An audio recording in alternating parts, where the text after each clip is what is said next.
Merhaba. Hakikat dediğimiz şey nedir? Peki ya en temel, en sarsılmaz görünen inançlarımız bile bir gün değişebilir mi? İşte bugün 20. yüzyıl felsefesinin devlerinden W.V.O. Quine'ın Mantık Yöntemleri eserine dalarak bu sarsıcı soruların izini süreceğiz. Bu felsefi keşiflere bizimle devam etmek için Kitap Felsefe kanalımıza abone olmayı unutmayın. Quine'ın bu temel eseri öyle sadece mantığın teknik kurallarını anlatan bir kitap değil. Hayır, çok daha fazlası. Gerçeklikle kurduğumuz ilişkinin ta kendisini, felsefesini kökünden sorgulayan bir metin bu.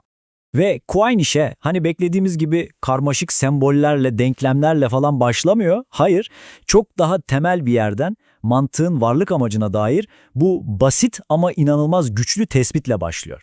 O zaman gelin ilk durağımıza bir bakalım. Mantığın bu hakikat arayışında bizim için, dünyayı anlamlandırmamız için oynadığı o en temel rol neymiş? Aslında her bilimin ama özellikle de mantığın asıl derdi şu: doğru olanı yanlış olandan ayıracak bir sistem kurmak. Bu kadar basit, bu kadar temel bir görev. Ama işte tam bu noktada Quine hepimizin kafasındaki o basit resmi alıp birden bambaşka bir yere taşıyor.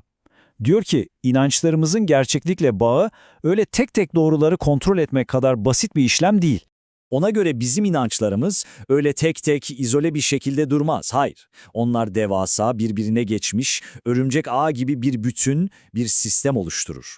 Peki bu ne anlama geliyor? Şu anlama geliyor. Biz herhangi bir inancımızı sorguladığımızda aslında sadece o tek bir fikri değil.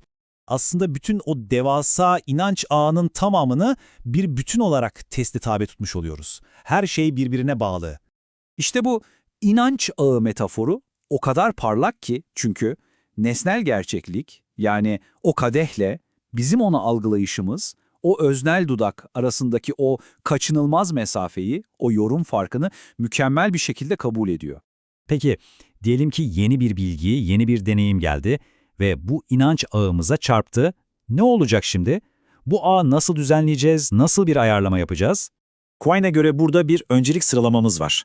Mesela deneyimle doğrudan ilgili hani ağın en dışındaki en çevresel inançlarımızı daha kolay feda ederiz. Ama ağın merkezine, çekirdeğine yaklaştıkça işler değişir.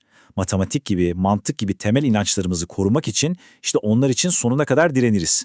O zaman hadi gelin şimdi bu ağın tam da o kalbine, yani bütün ifadelerimizi bir arada tutan ve canımız pahasına kuruduğumuz o temel mantık gramerine bakalım. Karşımıza çıkan ilk ve en temel yapı taşı değilleme. Yani en basit haliyle bir şeyi reddetme, inkar etme eylemi. Mantık dilinde ise bu basit eylem işte bu tire işaretiyle çok net, çok kesin bir şekilde ifade ediliyor.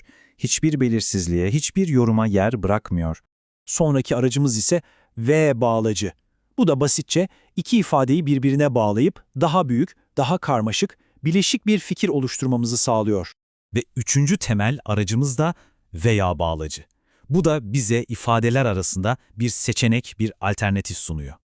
Tam burası çok ilginç. Çünkü Quine burada gündelik dilin ne kadar kaygan bir zemin olduğunu bize gösteriyor. Bakın, mantıktaki veya nettir. Ama biz günlük hayatta veya dediğimizde bu bazen biri ya da diğeri anlamına gelirken bazen de biri, diğeri, hatta belki her ikisi birden anlamına gelebiliyor. İşte bu belirsizlik.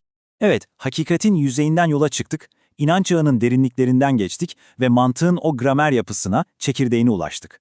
Ve bu yolculuk bizi şimdi Quine'ın belki de en derin, en sarsıcı, en rahatsız edici sonucuna getiriyor. Düşünün, mantık ve matematik yasaları, bunlar bize nasıl gelir? Mutlak, değişmez, zorunlu, değil mi?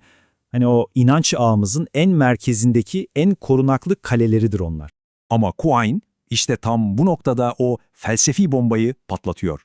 Diyor ki hayır, hiçbir inanç ne kadar temel olursa olsun, ne kadar apaçık görünürse görünsün, kutsal değildir. Hiçbiri eleştiriden, revizyondan muaf değildir. İşte bu bizi o can alıcı soruya getiriyor. Eğer hakikati anlamak için kullandığımız en temel kurallar, yani mantığın ta kendisi bile değişime açıksa, o zaman bizim hakikat dediğimiz şey gerçekten de sarsılmaz bir temel üzerine mi kurulu? Yoksa belki de sürekli yeniden ördüğümüz, sürekli değişen bir ağdan mı ibaret?